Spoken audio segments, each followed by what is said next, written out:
I wish I ain't had to use my fucking phone and I could like get on Instagram and everything at the same time. Like this shit. Oh shit, we live. It didn't even do no countdown. You saying you don't Yeah, countdown? it ain't do no Oh, countdown. We live. yo, yo, yeah. So what's good, family, man? Thank y'all for tuning in, man. If y'all checking this out, man, y'all probably got that goddamn notification that just went to y'all YouTube page if you came in. Hopefully, for those that's not actually following us on Instagram, for the people that's actually just subscribers. But yeah, man, we're gonna get into it tonight, man. We're gonna talk about the Floyd Mayweather versus Conor McGregor.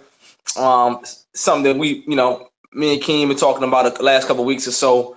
We thought it would be a good topic to bring up, talk about, since we haven't touched bases on sports in a couple of weeks since the finals or whatever. And tonight, man, we also going to address the situation about this Michael Vick comments, man, in reference to Colin Kaepernick, and just just give our overall thoughts and opinions about the situation, man. And I don't want to make the focal point just specifically about Michael Vick. I really want to talk more specifically about us as a culture, because I feel like he's just an example of many niggas that's considered, how can I say this, former athletes or athletes that has the same type of psyche that he has when it comes to mainstream media, man, and the image and perception in which the black man should see himself as. So I really want to touch bases on that, man, and me and King want to talk about that shit, man, because I mean, we have to draw a line somewhere. If we don't discuss this shit and talk about it and really talk about this shit from a level of consistency, man, you're not bringing awareness to this shit. Because I really feel like, honestly, if you don't talk about this shit like we're going to talk about it tonight, if you're not having these conversations with your peers, if you're not having these conversations with your relatives, your family members, then to me, I consider that very, very counterproductive, man. Because if you're not building and having these conversations, then somebody that's in your family or somebody that's a peer or a close person, this is the ideology that they're carrying when they go around white people, man. I need to cut my motherfucking hair. I need to shave. So I need to do certain things to fit or mold in to the perception of how we feel, how we present ourselves, man.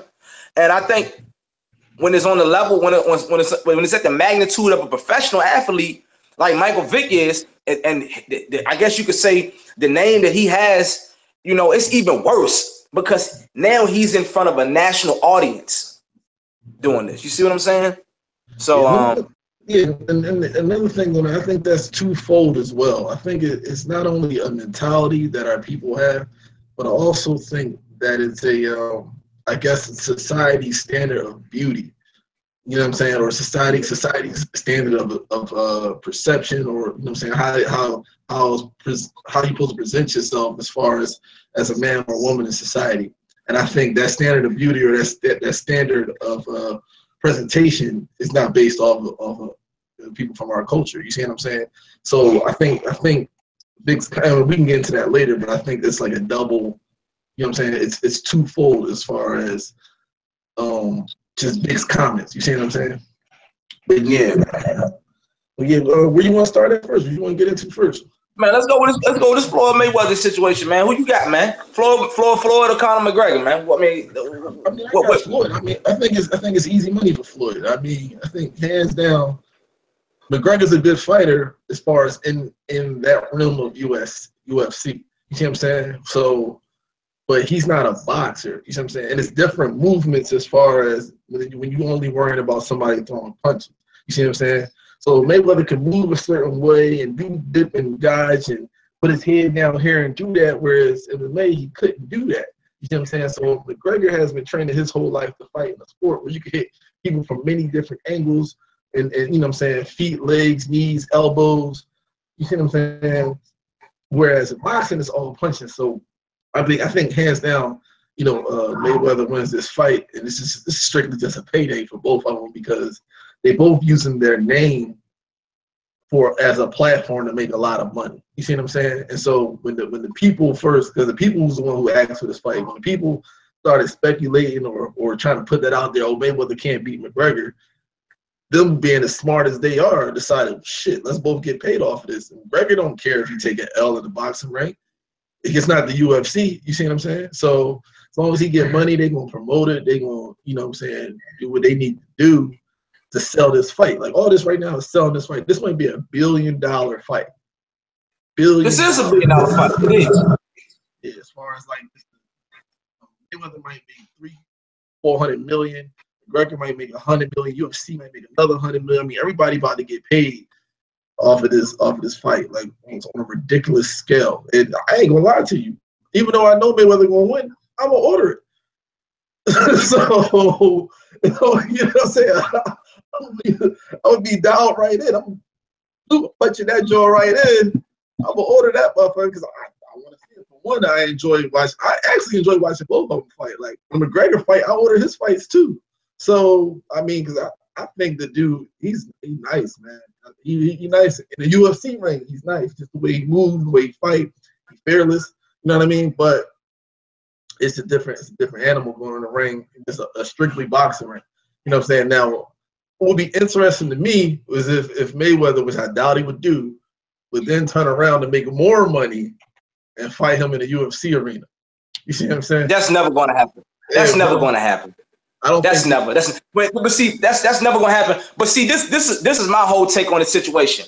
From a person who I would say is, I guess you could say I'm a decent boxing supporter. I'm not a heavy boxing supporter. I'm not I'm more so at this point right now. I'm more so into MMA than I am boxing because me personally, I'm one of those people that really feel like boxing is a dead sport. And when I say boxing is a dead sport, not saying that we don't have some great fighters out here, but as far as the balance of the sport itself, it doesn't have a good balance. Like the best fighters are the weatherweights, like the people that are your Danny Garcias, the little people, the Adrian Broners, you know what I mean, like the Canelos, like in that weight classification.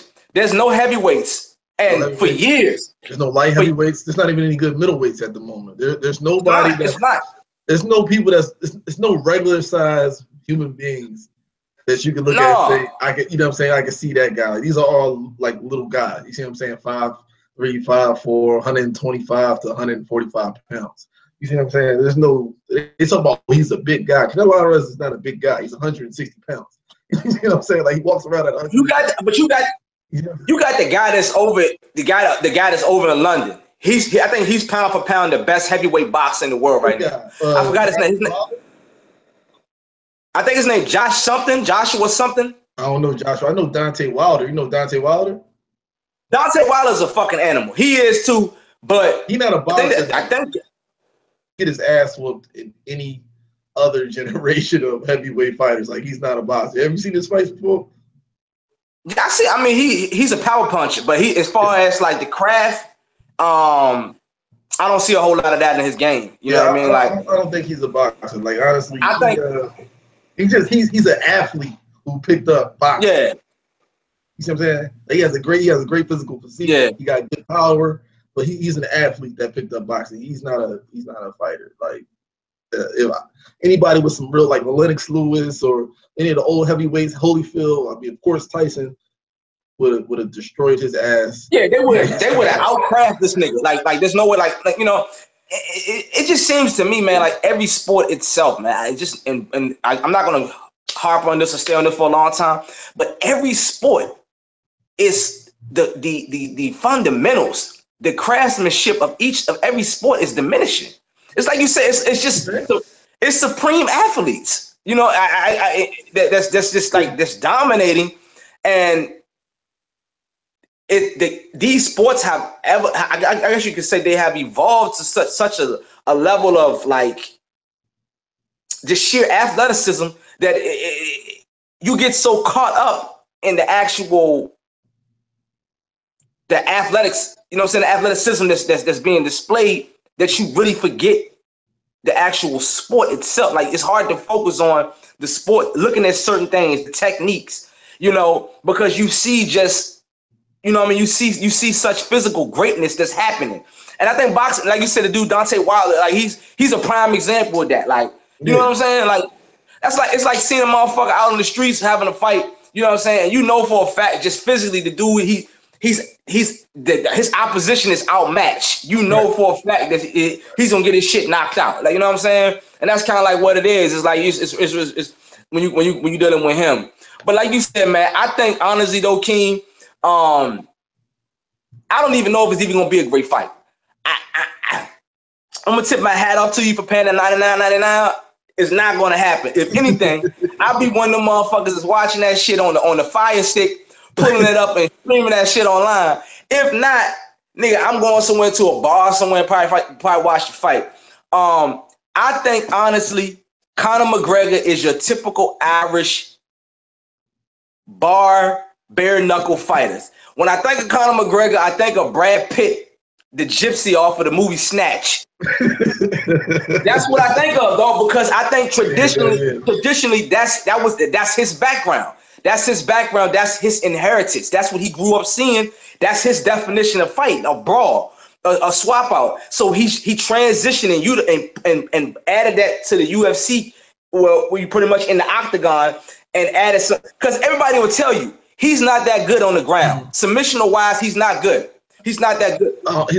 He's a black belt though. He's a black belt. He's a black belt. But what I'm saying is they talked about this briefly when he fought Nate Diaz. He didn't want Nate Diaz to get him on the ground because he knew that wasn't his strong point. He wanted to physically knock Nate Diaz the fuck out. You know what I'm saying? So if you get him into a boxing match from a UFC standpoint, I think naturally he has the most dangerous hands in UFC pound for pound when you talk about boxing. He got crazy striking power, especially with his left hand, and he moves. You know what it reminds me of, and this probably be blasphemy for UFC fans, but just some of the ways he moves sometimes reminds me of Anderson Silva. How Anderson Silva used to kind of like dip and weave or move unorthodox. Yeah, pop somebody in the face. So I actually kind of think that could be a challenge for Floyd, because if he comes into boxing ring with that same kind of awkward movement, you know what I'm saying? Like Floyd is used to that shit make it get dangerous. It make it get dangerous because when you're a boxer, everybody, like, I was talking to a dude the other day who boxed. He's a trainer. He was like, the most dangerous people to fight is the people that don't know how to box, because they move unorthodox. You know what I'm saying? They throwing punches. They don't know what the hell they doing, and you can't read where the punch is coming from because they're not trained traditionally on how to fight. So you thinking like, all right, his leg step this way, he's supposed to throw a jab, and he throws some wild over the top haymaker where there's no fundamental for how to block that. You see what I'm saying? So like that's what I do think it can get interesting, because kind of throw strikes from weird places that Mayweather never seen before. He might throw a crazy, you know what I'm saying, uppercut or you know what I'm saying, a weird punch that you're not used to seeing because he's not a boxer. He's a fighter. Like Conor is, like you said, in the true definition, he is a fighter. Like you put him in a street fight, he'll whoop any motherfucker ass. You see what I'm saying? Whereas in the boxing ring, it's different. You see what I'm saying? So he's a fighter. He knows how to win in fights. You see what I'm saying? So that's where I think it could get interesting, because he might just move, you know what I'm saying, a little. That's the only reason I want to see it, because I want to see what Conor do. We know what Floyd gonna do already. We know how Floyd box. We know how he move. He gonna come in there, you know, and hide his chin with his shoulder, and you know what I'm saying. You know, we already know what he gonna do. But what is McGregor gonna do? How is he gonna counter that? Is he gonna try to rough Floyd up? You know what I'm saying? So that's kind of what I want to see. Or is Floyd gonna come out? I want to know. This is where it's gonna be. This is where it's gonna be interesting. This is where it's gonna be interesting. Because me personally, I'm one of them niggas. I'm just like Skip Bayless. I can't watch a Floyd Mayweather fight. It's boring as fuck to me. And I understand that people. I understand that people be like, listen, it's the name of the sport is to box and not get boxed. I understand that. I understand the science behind boxing, and I understand that Floyd is protecting himself, and he's way more smarter as far as a businessman than the previous boxer. I understand that. I'm not disrespecting his craft. I know the work that he put in. And he's a counter puncher too. So I understand that. There's no action unless they coming after him. If they're not coming after him, it's gonna be a slow fight because he's a counter puncher. I'm gonna tell you, Keem, in the past 10 years, the best fight I seen Floyd has as far as pound for pound action, and even the last 3 rounds I felt like was kind of like boring. But was the Maidana one, not the second one when Floyd really boxed the shit out of him. The first one I felt like Maidana gave that nigga some work, dog. Like, but that was I like the Oscar fight too. I think the Oscar fight was a good fight too. Because Oscar brought it. And I really think I didn't think he got robbed, but I thought it was a lot closer than they called it. And it was, I thought I had it as a split decision when I watched the Oscar fight. Because Oscar brought it. You know what I'm saying? Oscar really brought it against Mayweather, roughed him up, got him, you know what I mean? But I agree the Maidana fight was also a good fight. I mean, he had the Hatton fight too. The Hatton fight was all right too, just because he knocked him out. But yeah, that one was all right. But yeah, you know what I enjoy more? The Mayweather highlights. When you go back, when you watch the fight initially is boring, but when you go back and you just watch him and how he moves, you enjoy it more. You see what I'm saying? Like when you just I mean highlights can make any motherfucker body look good though. You see what I'm saying? Like if you breaking it down from the highlight standpoint and you seeing the way he's dodging and moving and catching niggas, yeah, it looks good. But what I'm like you said, live though, bro. We like niggas don't want to go back and watch tape of a fight. They want to enjoy that shit live.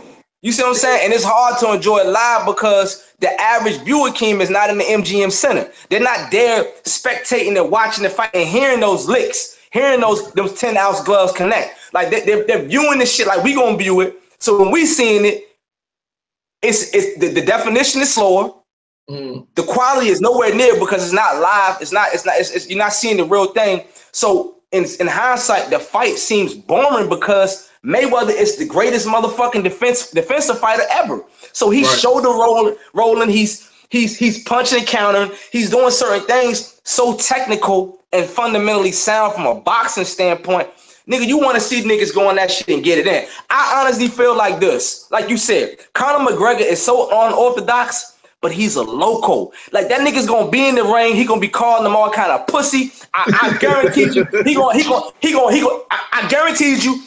What he's gonna do is he gonna go to the crowd and like pointing at him like, tell this motherfucker to fight me. Tell him to fight me, making a scene. And it's gonna mentally gonna try to get inside Floyd's head. He gonna be like, yo, you want to box, nigga? Like I think it's gonna get to the point where Floyd is gonna have to man up because I think he's gonna get challenged and the crowd is gonna boo so hard that it's gonna put him in a predicament where he gonna feel like he has to show some type. Cause Conor gonna come at him, but at the same time, Conor not them niggas. He's not gonna sit there and let Floyd fundamentally jab, and win by points. No. I don't think he's not gonna do that. Like he has too much bravado, and you can see when he fight in UFC, that nigga brings a fucking show, Kim. All his fights are shows, dog. Like, I mean, I'll be honest with you. I mean, I love watching Conor fight. To be honest with you, and he was like, yeah, I want him to knock him out. I don't really want him to knock him out. I want it to be a good fight. You know what I'm saying? I want it to be a good. I want it to be a good fight too. But like I said, it's gonna be tough. Like I said, in a boxing ring, only way it becomes a good fight is like you said, if Conor can shame Floyd enough to get him to come after him. You see what I'm saying? To get him to turn it into a fight. And we just gotta see. I think if Floyd he's 40 now, so if Floyd still, only he knows if he still got it, right? If Floyd still got the speed and the elusiveness that he's had in his previous fights, I think he could do it. He could still fight McGregor and not lose. You see what I'm saying? Just because McGregor is not a boxer. You see what I'm saying? I think he could get in there and fight him because I think he's just so elusive. Like and McGregor is slow. In boxing standards, he is slow. Like his punch is he's not fast at all. It's just in boxing standards. You know what I'm saying? Fight a dude on the street, he's a regular fighter. But to boxing standards, his hand speed is not fast. So I think Floyd can see that coming a mile away. You see what I'm saying? So Floyd can get in there, hit him up with 3-4 shots. By the time he get one off, Floyd dip it, hit him again, you know. So, but like I said, McGregor gonna try to make it ugly. That's the only way. That's his only chance of making it, you know, turn it into a fight is if he can make it ugly and get Floyd to actually go toe to toe with him. And then you know what I'm saying? And then we got to see if he connect on Floyd. Do Floyd feel it? You know what I mean? Like, because if he hit that nigga, if he hit that, yo, McGregor got striking power. It's like you said. If he hit that nigga, dog, if he connect one of them punches, bro, it make it get ugly in there. That's the thing about it. And like you said, unorthodox nigga, he gonna come in there on Floyd. If he connect one, it may be on some Street Fighter shit. You know what I'm saying? Yeah. So it's like that's the shit that I really want to see. I'm gonna tell you right now, I got $100 on motherfucking Conor McGregor. It's already. The money is already put to the side. Right now, just like I was telling Andrew and Andrew today, I'm just waiting for the odds to keep increasing. Cause right now, I think they say the odds in Vegas right now, you put 100, you win 500. I'm waiting till them shits get to 1,000 and 1,500. Cause I really do think it used to be. I'm mad. You know that it was like 4,000 to 1 when the fight was first announced. And if you put 100 on it, you would have won like 40,000, like something crazy. like something crazy, and I was talking to him. I was like, "Yo, I should do it." And then it went down to like 100 to 1. I'm like, "Yo, you put 100." Like, you know what I'm saying? Like, it was crazy. I was like, "Yo, I could win 10 stacks if I just put 100 on it." I never did it. Now it's slowly, as the fight getting closer, it's slowly coming down. But it was ridiculous at first. Like, I mean, what you got to lose is just a bean. If he wins somehow, he you know what I'm sayon? What you got to lose? That's what I'm saying. Me and Barry already talked about it, bro. We putting 100 on McGregor, bro. It's a no-brainer. Like, me personally, you ain't winning no motherfucking money if you bet on Floyd. You're not winning no paper. So it's like, you gotta bet like at least $5,000 or some ridiculous shit. That's it. So that 100 right there has already been allocated. It's stored. I'm already gonna put it to the side because I'm like, regardless, if he connect one of them shit scheme and the shit get ugly in there, or if he get Floyd out his element, which is it's gonna be damn near impossible, and get him to and if them judges pull a fucking move like they did to Pacquiao, bro, Pacquiao lost to a school teacher who only has 16 fights. This dude was an amateur boxer, basically, bro. He lost to a school teacher.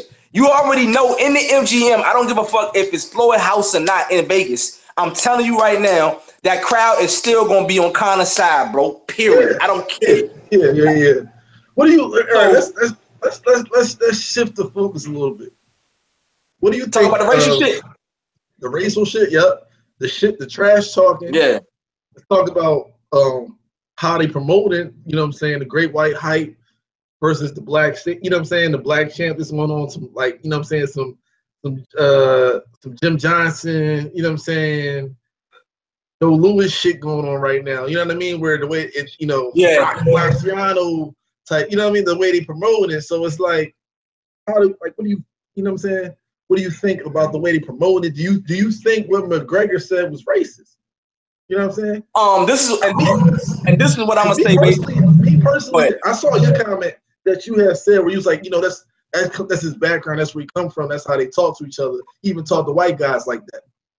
And I agree. Like, I don't think, in the context of what he said, I don't think it was racist at all. But I do think he went too far when he came out and he commented about it, right? And he was like, they try to say I'm racist, blah blah blah. And he said, I'm black from the he did that. Yo, I'm here. You here? Okay, your joint froze up for a second. I was saying, did you see when McGregor did the joint where he was like, yeah, I'm black from the waist down? Yeah. I seen that shit.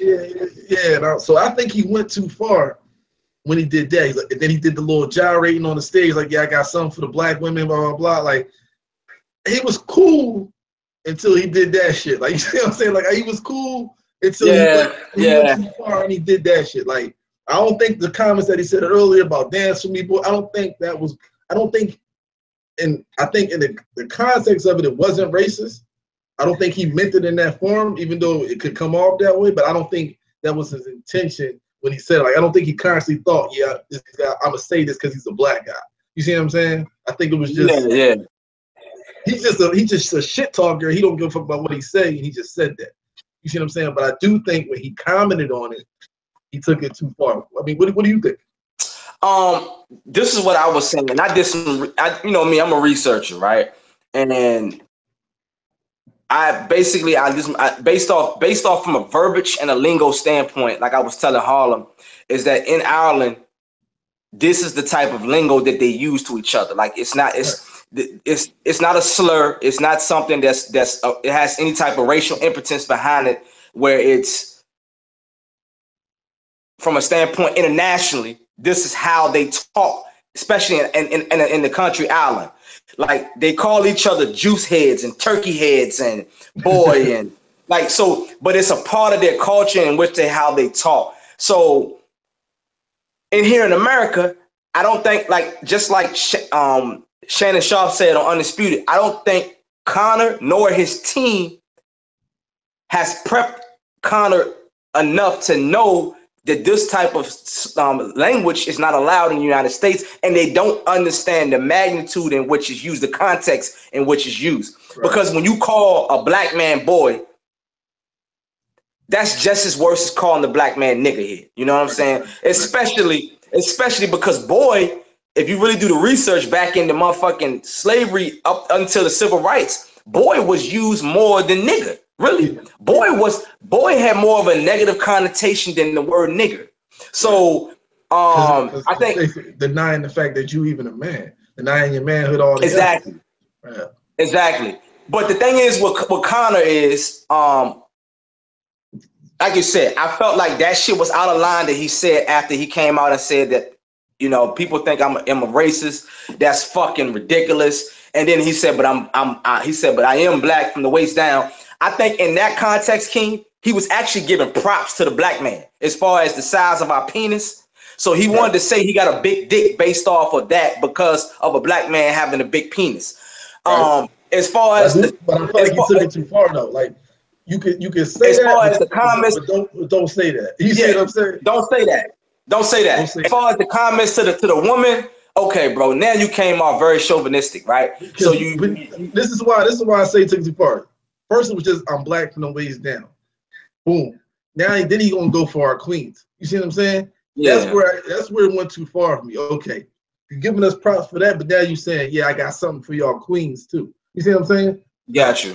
No, that you went too far. Don't come because Mayweather don't come up there and like, yeah, I got something for the white women. Like you see what I'm saying? If Mayweather came out and say that, it would be, you know what I'm saying? It would be over. It would be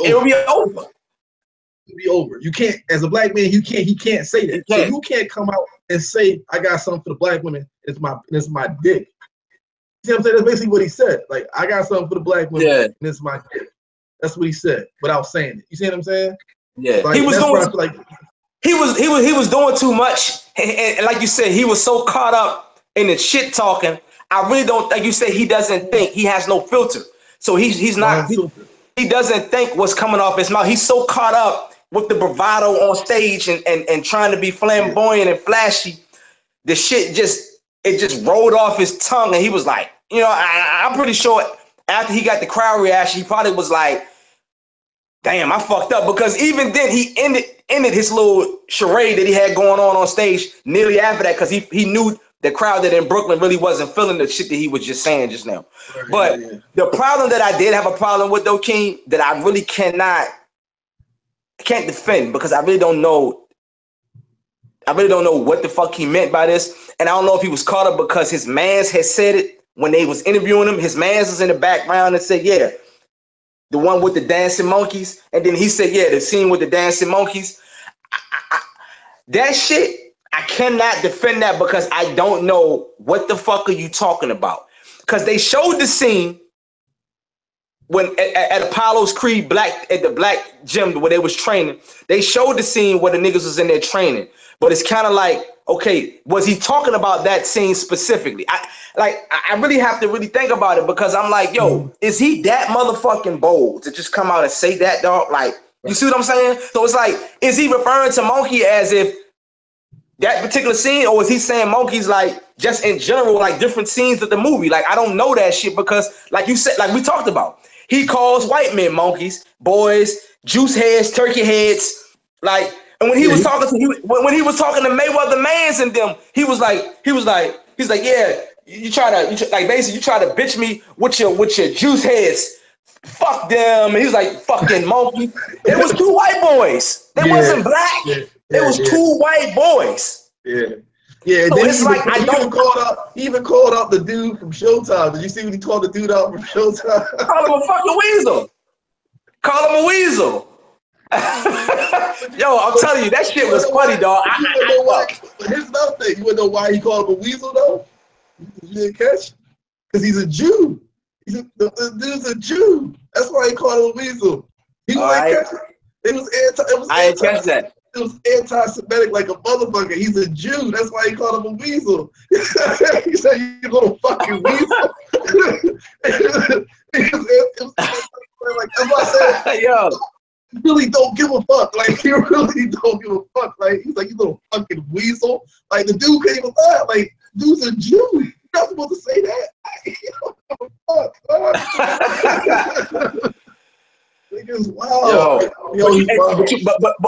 But you know what's so crazy? And for the viewers out there that's watching this, I was reading a blog the other day here where there was a black dude actually, one of them I think he was a conscious niggas too as well. You know what I'm saying? I could tell he had like knowledge of self. He was breaking down Conor McGregor, some quote unquote racial comments, and he was saying that when you trace back from a history standpoint, Ireland, the country itself, they had the most minimum involvement than any quote unquote European country in slavery. And a lot of their the history of that country, even Conor McGregor has addressed it on several occasions himself, is that they went through a certain plight or a certain struggle, just like black people have. And I've heard Conor say on several occasions, like, dog, like, because I think he didn't address race shit before. He was like, yo, if anybody know anything about my country or know anything about me, they know that we come from shit. We come from, like, Conor McGregor was supposedly, that nigga was a fucking bum before he got into the UFC. He was just as worse than Trailer Park Trash. You know what I'm saying? So he was sleeping in his car, living in the back of the gym. He had only thing he could do was train. That's the only thing he had. All he did was work up enough money to eat and to train. He ain't had no place to stay. He ain't had no nothing.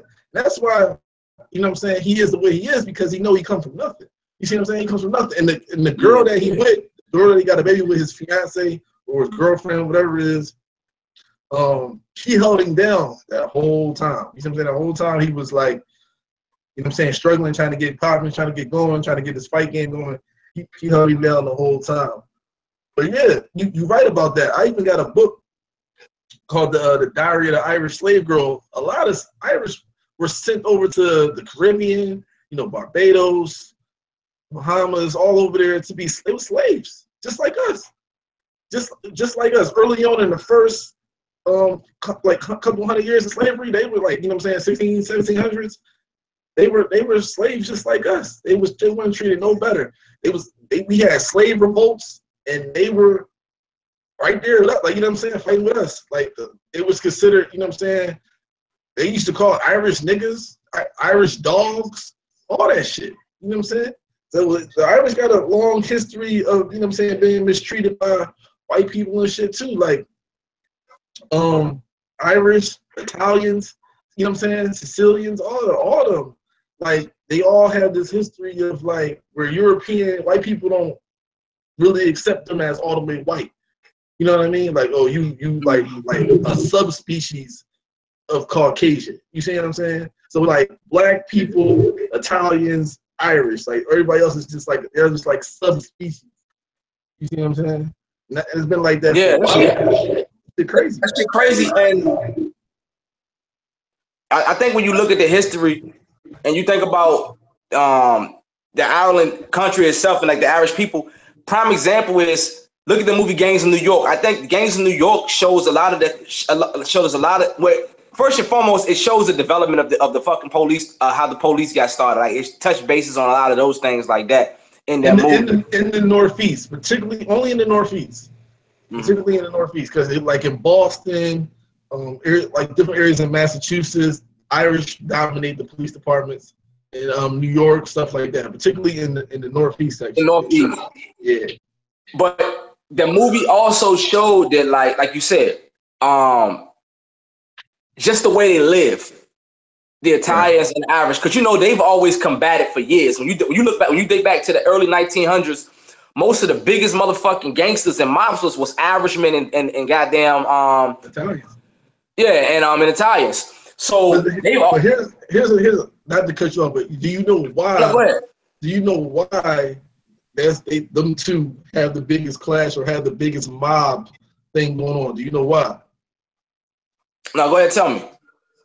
Well, it comes from the blight that they face. So because Italians wasn't accepted as all the way as white people, and Irish wasn't accepted as all the way as white people, they created organized, you know what I'm saying? They ganged up together, just like we do with Bloods and Crips and other shit. They mobbed together and decided to create organized crime in the world because it wasn't accepted in regular white America. They wasn't getting the jobs like regular white people wasn't getting, and you know what I'm saying, all this other stuff. So they had to go to crime just like everybody else to carve out a piece of what they wanted in America. You know what I'm saying? As well as to protect their neighborhoods. You see what I'm saying? So that's how the organized crime families started. The organized crime families started because they wasn't treated like white people. When they first came over here, they was getting, stones thrown at them and beat up. And in order to, to protect themselves, they created these crime families. You know what I'm saying? Now, a lot of that crime families came from Italy, but originally the mob boss were like restaurant owners. You know what I'm saying? They were businessmen. They wasn't in the crime. They were businessmen. They were respected businessmen in the communities who ended up, okay, now I got to protect my people, and they became mob boss. You see what I'm saying? That's where it all started at, because they was disenfranchised, just like black folks were. You know what I'm saying? Yeah. But yeah, that's where that comes from too. Yeah, man. Well, I mean, it seems like don't make a difference what we talk about, nigga. We always come back to navigate towards history. Yeah. We always go all the way out here. Well, I think that's what makes the show so legit to me. You know what I'm saying? Because right. Everything is always tied to history. I don't give a fuck what's going on in the present or what's coming up in the future. It always ties back to where it started from, how we got here. You see what I'm saying? So I just think a lot of that stuff draws a connection. And these comments, like I said, when you talking about the shit with Conor McGregor, a lot of black people don't look at it like that. They just see fucking memes on Instagram and see trimmed and cropped video clips put together and inserted into something that's made into some type of joke or whatever, and then they see that, and then they spill their emotions based off of that information. Now, I'm not sitting here at all defending Conor McGregor as a white man over Floyd Money Mayweather as a black man. This was the back and forth that I was having with Harlem when I was telling him, I was like, yo, listen, bro, I understand what you're saying. You're advocating for. Well, I don't mean to cut you off, but it just popped in my head. I got another jewel to drop about Irish culture and Irish history. But I want you to finish your statement, but I don't want to forget. So make sure I get back to that when you finish. No, well, go ahead with yours, because I'm about to transition to. Okay, you about to transition to the next topic? No, well, not the Vic shit, but I mean just pretty much on ending the conversation on the way out of this. You know what I'm saying? Like. Okay. So just another thing, right? The leprechaun in St. Patrick, who saved Ireland from snakes. I don't know if you know the story of St. Patrick, and the leprechauns and all that. And I'm fuzzy on it a little bit, but if you know the story, of anybody that's watching, you look it up. The leprechaun represented the original pygmy black people that used to live in Scotland and Ireland. You see what I'm saying? And St. Patrick, the St. Patrick, is famous for removing all the snakes from Ireland. Now, if anybody that knows Irish country or Irish land, they don't have serpents on the island of Ireland. The serpents they were talking about were black people. So St. Patrick is famous for the genocide of the black pygmies that used to live on Irish soil. So that's a little jewel that a lot of people don't know, or you know what I'm saying, you got to do some history on connected on that. But there's a racial history as far as Ireland goes. Yeah, go ahead. Yeah, go ahead. You can go back and connect. It just popped in my head. I wanted to throw that out there. No, what I was saying is that I wasn't, like I was telling Harlan, I'm not defending a white man before I'm defending a black man. I understand his advocacy as far as for okay, I know where you're going. Yeah. As far as unification, that's how we have to be. That's how we have to think. Because I know we was talking about a joint of topics as far as Umar Johnson, Roland Martin, and certain people like that. Like we had to come. My whole thing was this: when it comes to this situation, my whole point is that I'm not going to sit here and say that what Conor McGregor did, because I don't know if he had racial impetus behind what his comments. I don't know that. I'm just going by judging it based on what I can see. I don't even know if the motherfuckers are racist or not. What I admire about the guy is I think he's an entertainer, and I respect his craft as far as his fighting skills in UFC. He's merely entertainment to me, but I would never choose a white man more than a black man. My whole thing is that we have to start holding, and this is where it's going to transition to the Vic situation. We have to start holding these A-list celebrities, these professional athletes, and people like Money Mayweather to a fucking higher standard. Nigga, you cannot come back, and they've been using the clip about what you said as far as because I pretty much set the example, or I created the blueprint for what Conor McGregor is doing, based on what he's saying and how he's talking loud mouth and he's bragging and different things. But when a black man is doing it, you know what I'm saying, I get frowned upon. Nah, nigga, don't try to use that shit to your advantage to give yourself clout when it comes to you versus Conor McGregor right now. Because, nigga, if anybody knows anything about you, you have made racial slurs and made racial remarks towards your opponents for years. And whether you apologize or not, nigga, you've done that. Now, I'm not saying you don't have a right to do that. It's your mouth, Mayweather. I don't give a fuck. But you do a lot of coon shit that I'm not going to ride with, nigga. So at the end of the day, I'm not going to side with you when you do a lot of sellout shit to our culture. When you say things like, I'm not concerned myself with black people, I concern myself with money. Right. Then you're one of the biggest Donald Trump supporters as far as in the black community out there. You came out and said it publicly. He's not a real Donald Trump supporter. He don't know what he's talking about. I mean, what you mean by that? That's not. I don't mean to cut you off, but he don't. People that don't know. Let's speak honestly. Let's speak honestly about Mayweather for a second. Mayweather doesn't even have a high school education. Like, he doesn't even have a high school education. We know that the man can barely read, right? He does not have, at 40 years old, he does not have the knowledge and understanding of a political climate, of the correct things to say. He doesn't have, he never established that sense of my people aspect. You know what I'm saying? So we can hold him accountable for that. I see exactly where you're coming from. Like, he needs to be held accountable for the things that he says and his actions and the things he said against black people, right? But I think what Harlan was getting at is that as a community, right, we got this black guy, regardless of his stance, regardless of the stupid shit that he does said, right? Whenever it becomes black guy versus white guy, regardless of how wrong this guy is, the same way when police shoot black people in the street, right? Regardless of how wrong that cop is, police always stand behind him. You see what I'm saying? And I feel like the same thing needs to go for us. And I think that's what Harlan was trying to get to. Regardless of how fucked up Mayweather is, right? Right now, Mayweather is going against white America. So we know, regardless of how fucked up he is, we got to stand with Mayweather until we can fix that other shit where it's just Mayweather and us. But right now, he's going against a much bigger corporate white supremacist structure, and that's when we need to stand behind him regardless. Regardless of you know what I'm saying? Even if he ain't going to stand with us, he's still, to the world, is a black man. He's not a white man. Even if he think he's a white man, he's a black man. So if he lose, we lose. You see what I'm saying?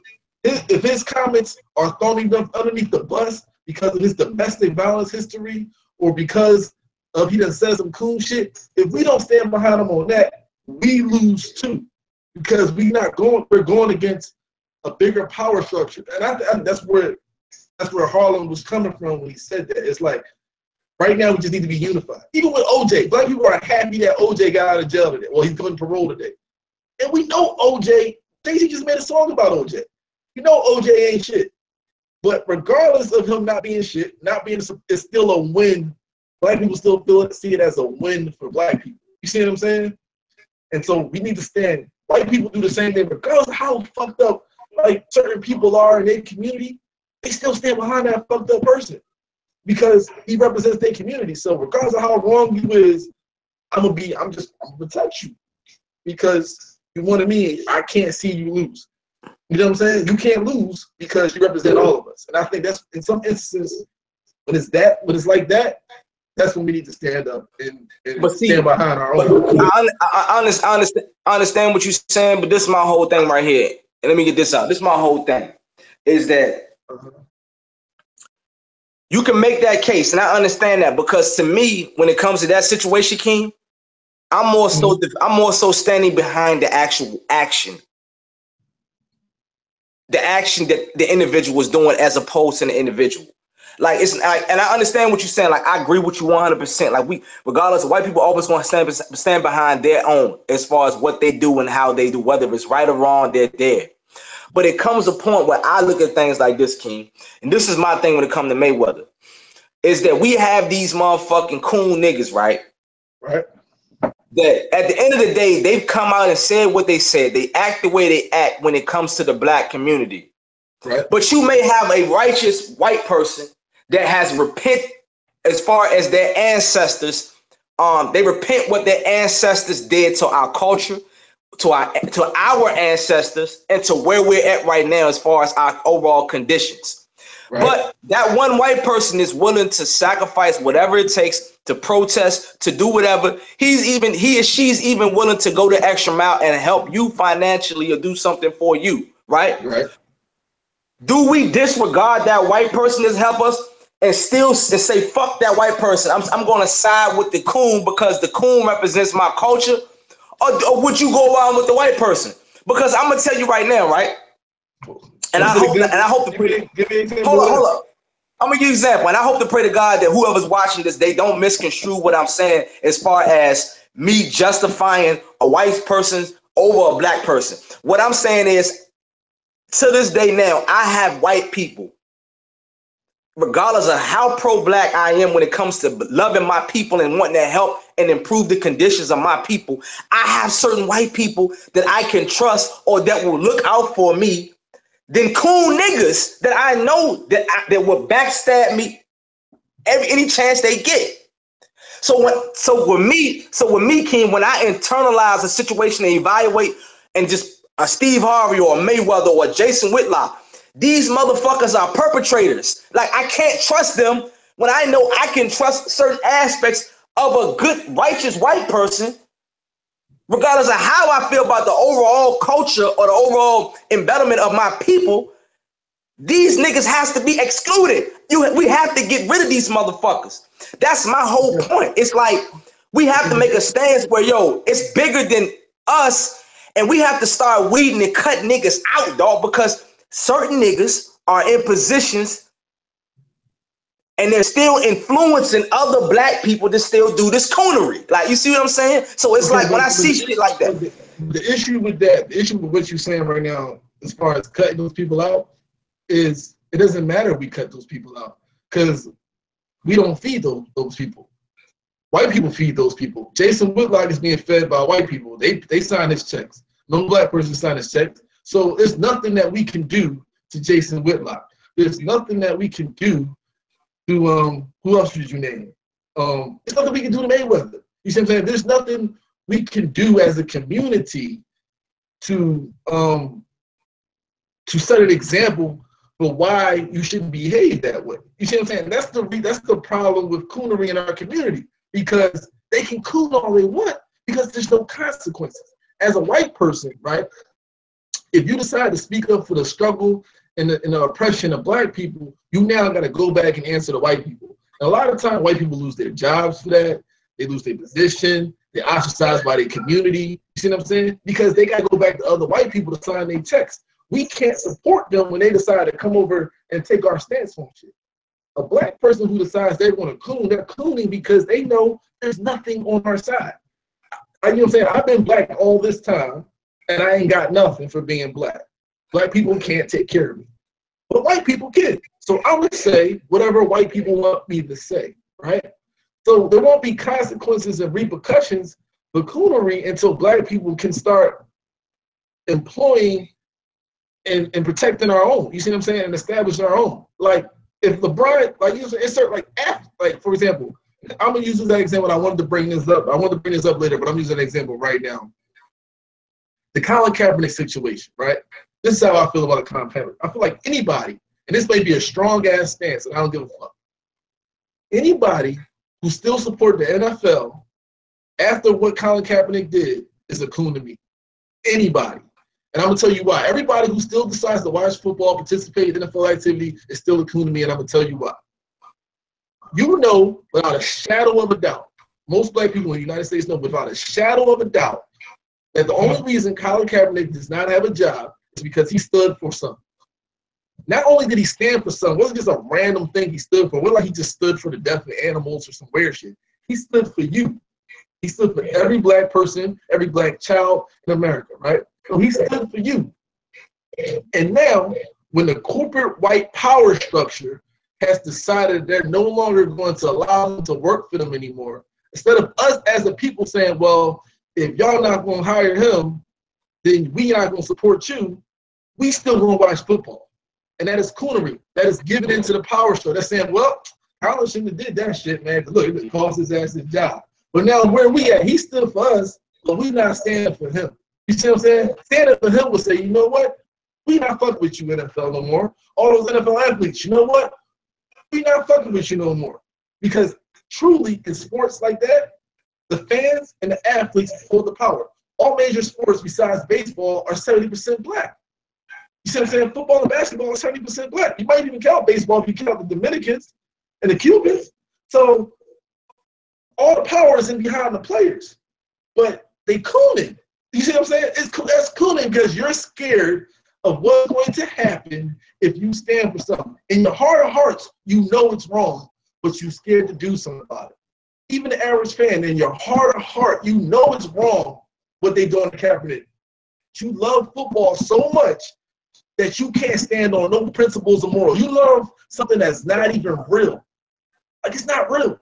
It's a game. It's not real. It's not even real to real life. It is a fucking game. And you love it so much that you can't even decide not to turn the TV on because you got to watch another team that's owned by another white man. I heard people say, man, I got to watch my Redskins. The Redskins is owned by another white man, not your people. So you put money in a white man's pocket who has decided not to hire somebody that stood for you. Every owner that decided not to hire Colin Kaepernick, who stood for you, and you still decide that you're going to support their business. What kind of shit is that? If I try to go shop at Walmart tomorrow and Walmart refused me because I was black, nobody would shop at Walmart no more. They would say, Walmart refusing niggas. You can't shop at Walmart no more. The same exact thing just happened with Colin Kaepernick. They're refusing Colin Kaepernick because he stood for us, but we still going to fucking support the NFL. What kind of shit is that? Yeah. That just tells you our mentality. Like, we is fucked up. We don't think we can survive without the white corporate power structure. And that is why we have coonery. That's the only reason coonery exists. That's the only reason it exists is because people feel that they're not man enough to stand on your own principles as a man and struggle. You see what I'm saying? People are like, yeah, you going like to stand up for what you believe in, you go and struggle. Yeah. Until you get your own shit together, until we get our own shit together, we go and struggle. But it takes that struggle in order to establish what you want instead of having to always bump dance and do all this other shit for the power structure. You're scared to speak truth to power. So that's why we stuck.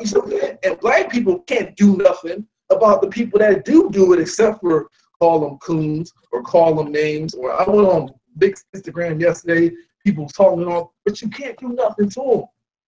You can't do nothing to him. Because he's not getting paid by you. He getting paid by the white dude that he went on the show. They don't talk, even though he was talking to Jason Whitlock. It was Fox Sports, owned by a white man, who's paying him. You see what I'm saying? So it doesn't matter. Now, honestly, in the big situation, I don't think he truly meant those comments in the context of what he said it. I think he's just been so psychologically beat down by white supremacy, what they did to him when he went to jail, how they basically, and Tony Dungy, who might be a lightweight, I wouldn't say a coon, but so that he was so beat down and mentally destroyed. They beat all they just psychologically destroyed the masculine male in him. You see what I'm saying? Yeah, and that's what I wanted, and that's what I wanted to address tonight to the viewers. It's like, yo, because I put the post up, and after I put the post up, I got mad text messages, mad DMs, mad people was contacting me about it, man, just expressing the same grievance. That's the same issue. A lot of people was hitting me up and saying, man, I'm done with Michael Vick. I can't believe the nigga actually did that. Like, they were shocked because you know why? They were shocked because of the fact is that it's actually Michael Vick, right? And I think what it is people really forgot about Michael Vick, what Michael Vick has actually been through. They just looked at the fact that it's actual Michael Vick. You know what I'm saying? And for the niggas who know Vick, they know Vic come from the hood, Newport News. He come from the struggle. Like that's why a lot of the shit that he brought into the NFL in his early years, he was still in the streets. He was still doing that shit. He was playing ball on Sundays, practicing during the weekdays. But in between all that, my man was flying in and out of the states, dog fighting, doing all kind of hot boy shit. You know what I'm saying? Oh, shit only hood niggas would do because that was the mentality that he had and what he was raised upon. So to see where he at now, I'm not saying that he hasn't grown as far as the level of professionalism has you know, as far as that goes, or grown as far as from a maturation standpoint. But like you said, Vic has been severely psychologically conditioned to be programmed a certain way. But at the same time, though, King, even though you're conditioned, that you have to take and have to understand a certain level of accountability when the shit that comes spilling out your mouth, man. And you have to be very cognizant of what you're saying as well. Like, you could have said anything that would have been borderline coonery other than the hair situation. That right there, it just rubbed people the wrong way, man, because you got to realize something, King. You know, we got to realize something. You talk about this shit, bro. Like, we talk about this shit. How much conformity do we do just to survive in corporate America, in which the structure we work in? Like, we do these things, but you got to realize something. We motherfucking average Joes out here trying to provide for our families, dog. Like, we're not in a situation where Vic is, wait, dog, nobody's cutting off your means of income because you made your money. So your voice is unlimited. You think Shannon Sharp give a fuck about what white America think when he's on Undisputed advocating for black people? He already know he's good for the rest of his life. So when he has this platform, his voice is going to be heard, and it's going to be heard to a magnitude to where people are going to feel and understand when he's standing up for black people and standing up for Colin Kaepernick. And Fox Sports don't care because it's giving them ratings. So they don't care. He can say whatever he want to say because if it get us watching it, it gives them ratings, which gives them money. You see what I'm saying? So they don't care either way. Even if it goes against what they believe, it's like, well, let him say what he want to say. Let him say what he gonna say, yeah. Because he putting money in our pocket, and that's what Shannon. Exactly. But see, you want to know what's so special about that? Is because Shannon understands what we're talking about. He knows them. He knows this.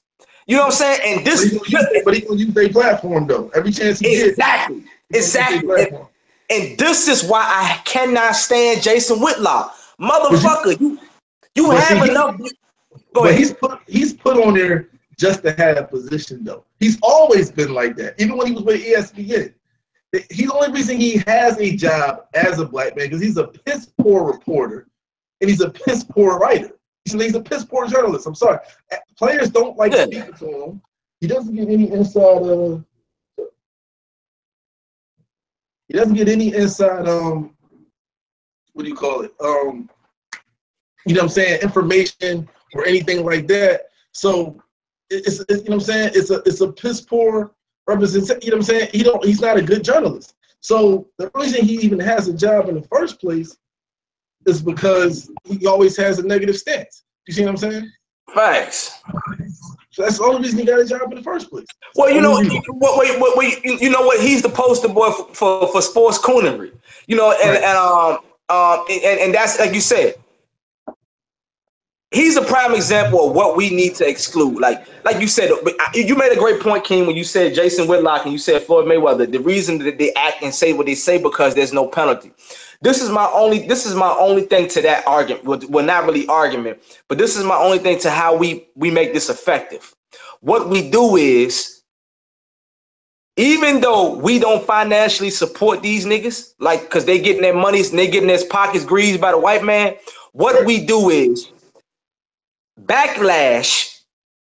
And when you don't support them, and backlash and criticism eventually will take an emotional toll, not only on just Jason Whitlock, but it needs to affect his surroundings. When you start affecting family and people that's close to him because of the fact that what you're doing, eventually either you will change or either you will be excluded. So I think, me personally, it ain't about the money.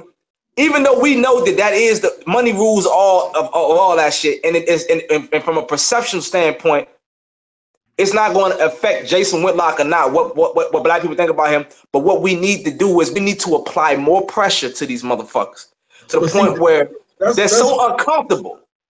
That's the thing. Hard. You got to realize something though, King. As much as niggas, it's only a select few like me and you who will say pound for pound. We go in any black barbershop, right? Niggas is not going to talk about Floyd Mayweather being a coon out here. They're not going to bring the fact. They're not going to bring the domestic violence up. They're not going to bring the Donald Trump support of a businessman. They're not going to talk about it. They're just going to talk about Floyd Mayweather, the black boxer, and how much we support the black man as far as being a boxer. They're not going to talk about that. And see, that's the problem. A lot of niggas are not woke. They're not woke to even identify what a coon is. Right. See, niggas love using the term coon, but don't understand what. And this is what we talked about a month ago. They don't know what the word coon actually means. They just use it and they spill it out their mouth because it's become a fad. It's become something that they see as far as on blogs and everybody's memes and niggas creating this shit, but they don't understand the real definition behind it and what it's really symbolizing. You see what I'm saying? Right. That's the problem. I mean, and for people who don't know what coonery is or what cooning is basically when you love white people or any other culture people more than you love yourself. Basically, in your people. That's basically what it is. Were you willing to put any other people above your own people? That's yep. Yep. That's the basic definition of it. That's basically what, you know what I'm saying, Floyd has done. Jason Whitlock continues to do. You know what I'm saying? That guy that had those words, I don't even remember the dude name who had the stuff to say to Umar Johnson, you know, your Al Sharptons, all those people of the world who accept certain positions in white America, in corporate America, and their only job is to talk bad about black people. Like when you know what I'm saying, or to say things in a negative light about black people, or to always have or to agree with everything that white people say about black people. You see what I'm saying? So yeah. That's just coonery when you have completely lost your own self-identity. Or when you decide, like the brother who said, I'm not an African, I'm an American. So you have completely lost your identity as a person. You have zero identity. You are lost. Like you walking around, you might as well be dead. You don't have no identity. You don't even know who the fuck you are. You don't even know who you are. Talking about you're an American. Were you an American in 1776? You weren't an American then? You was in your peoples was in a field picking some cotton. Talking about he's an American. Talking about he's an American. Well, that's what I'm saying. Then you got Floyd Mayweather. Black Lives Matter. White Lives Matter. All lives matter. Blue lives matter. Nigga, shut your Sam boat boot licking ass up, nigga. You know what I'm saying? Like, that's the shit that just be driving me crazy. And that's why, honestly, King, I'm so conflicted on who to eat. Like, Part of me wants to root for Floyd because, like you said, he is a black man going against a white man, and we have to understand what this symbolizes and just understand the complete magnitude of how this fight affects our people and how we should look at it from a bigger picture. But some of it, like I said, man, I'm just conflicted because it's him. If this was Muhammad Ali, my nigga, I swear, like, it'd be no brainer. It's a no brainer. But when I have somebody like this that's fighting against a Conor McGregor, whoever it is, it's like, yo, man, oh, now you want black people to stand behind you. Get the fuck out of here, dog. You don't get to pick and choose. It doesn't work that way, dog. It don't work that way when you want to use race or pull the race card when it's in benefits to you to get people to stand behind you. See what it is, though, King. But he was right, though. Listen, you're doing it again, though. But he was right. No, he is right. He is right. But what I'm saying is, he's right from the fact that but you too worried about the person. I'm not. No. He's right. Everything he said is right. But don't use it as far as how it benefits you. It's not about if he said that shit. It benefits him, but it's correct. And it can stand behind, you know what I'm saying, any fighter in the future. You see what I'm saying? Like, even though it benefits him, he still gotta you know what I was about to say. Even though it benefits him, it's still other people that do the same thing. So when, you know what I'm saying, even though he said, yeah, he stole my blueprint, he stole my playbook or whatever, you know what I'm saying, this is what I do, it's a fact. You see what I'm saying? Because when he does that shit, everybody got something to say. Everybody mad. Oh, he out here talking shit. You always talking shit. This, that, and the third. You know what I'm saying? But then when Conor do it, everybody love it. It's like, oh, look at Conor. He sold this. He sold that. You understand what I'm saying? And so now when so he's right. You see what I'm saying? Like, you can get mad at what he's saying, but he's right. You see what I'm saying? And so I think that's just more important than fuck who Mayweather is as a person. The fact that he's correct in what he's saying. You see what I'm saying? I got you.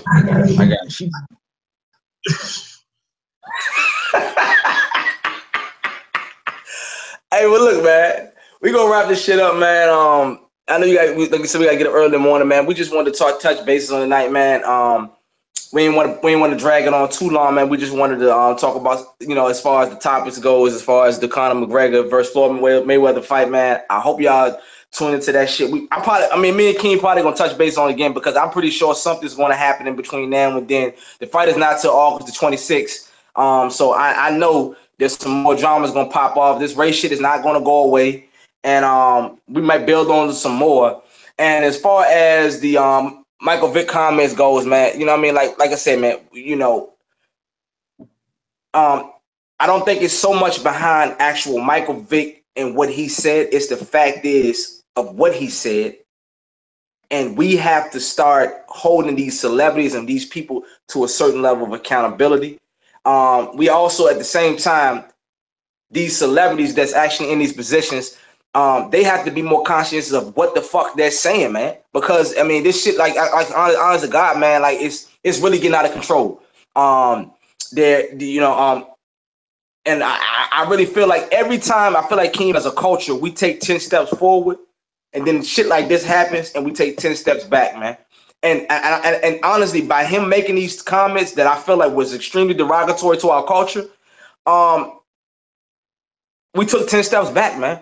Because regardless of how when I say we, I'm talking about the black people, right? Because these are the main people that's blogging about it. These are the main people that's been giving Vic the biggest motherfucking, that is that's applying the most pressure to him and have the biggest grievance, which, of course, white America, they loved it. They tuned into Fox Sports that day. They seen it. They like, yep, he needs to cut his hair. Like, I really do think it is. Like, and he also said that he thought it was based on performance.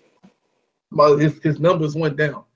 Like, what? You got Brian Fitzpatrick and Mark Sanchez still got a job, and freaking Blaine Clapper. Like, what are you talking about? Man, get the exactly. And then Vic, and just like Janice Shaw said, nigga, when you got put out the NFL and came back after an 18-month stint in prison, nigga, You were 29 years old, the same age Colin Kaepernick is right now. Right. And the year before you went to prison, your last year at Atlanta Falcons, you threw motherfucking 20 touchdowns and 14 INTs.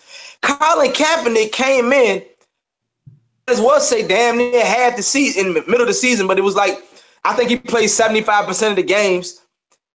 He threw for almost 3,000, 16 touchdowns and 4 INTs. And you can't even name a receiver other than Jeremy Curley and Torrey Smith. And really, them two niggas didn't do a goddamn thing. So he was throwing the motherfucking ball to Brent Selleck and Vance McDonald. Come on, man. No, Garrett Selleck, not Brent. Selleck is on the Eagles. Garrett Selleck. The brother. So it's like, come on, dog. Come on. Checking down the running backs. He had nothing to work with. Even Chip Kelly, borderline racist ass, have came out and defended Colin Kaepernick, dog. That's how deep this shit is, dog. You know what I'm saying? It's crazy. It's literally crazy. But like I said, I feel like as a community, this is what I think right here. Just to touch on, this is what I think needs to happen, right? And I don't know how it needs to happen. Me and you ain't got a big enough platform to even put this about, but this is what needs to happen, right? And I think people like Umar Johnson, Boyce Watkins, Farrakhan, people with a voice need to bring this up. Black people need a code. There needs to be an unwritten code of conduct, right? And this, I think I'm going to end on this one. Every community, every ethnicity, every culture have an unwritten code of conduct of how you should behave when it comes to your community and your people. Whether it be Indians, whether it be Chinese, Japanese, Hispanics, Cubans, whatever, you know what I'm saying, Jewish people, every group of people have an unwritten rule of how you are supposed to behave in this world when it comes to your people, right? And when you break those rules, if you know what I'm saying, we all know it. Like if you break those rules, you're ostracized from your family, you're ostracized from your culture. There are consequences and repercussions for stepping outside of your culture and doing something detrimental to your people. Every culture does it. You see what I'm saying? Every culture has unwritten rules of what happens if you do things. Not on paper, but as a culture, you're brought up and you're raised. You're an Indian, you don't do that. You don't disrespect the Indian culture that way. You're Chinese, you don't do that. You don't respect the Chinese culture that way. You see what I'm saying? You're this, you don't do that. You don't respect our culture that way. You see what I'm saying? Everybody grows up and has an unwritten set of conduct and codes and rules that they follow by, that they carries with them their entire life, but they don't disrespect the culture, and they know there's immediately consequences and repercussions if you do that within the culture. You see what I'm saying? Black people are the only people that don't have that. So there needs to be, from birth, and we need to start establishing some unwritten, but you might need to write them down and then eventually become unwritten, but we need to establish a code of conduct in which us as a community follows that everyone knows, okay? This is how you behave when it comes to your culture and your people. You know what I'm saying? You always put your people first before anybody else. You always do this before that. You never speak bad on another black man. You see what I'm saying? This is how you need to have a code of conduct. And if these things are not followed, you know what I'm saying, there are consequences and repercussions for that, which you learn about. You see what I'm saying? So as a community, we raise our children that way.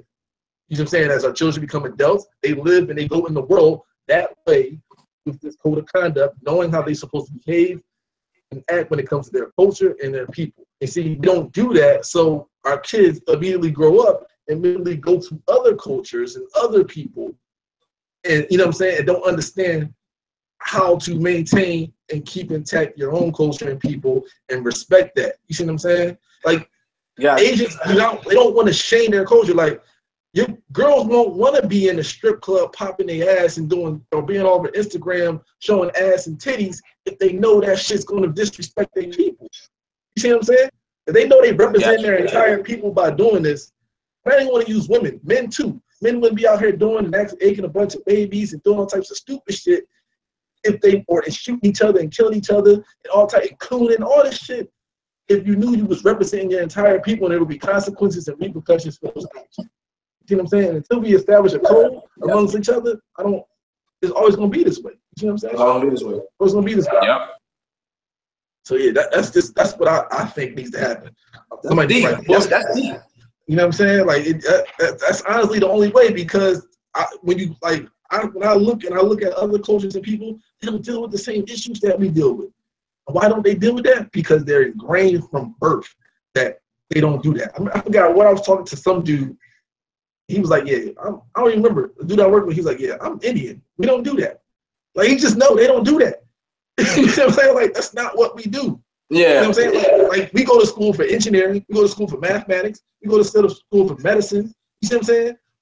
Like, we don't go to school for bullshit degrees.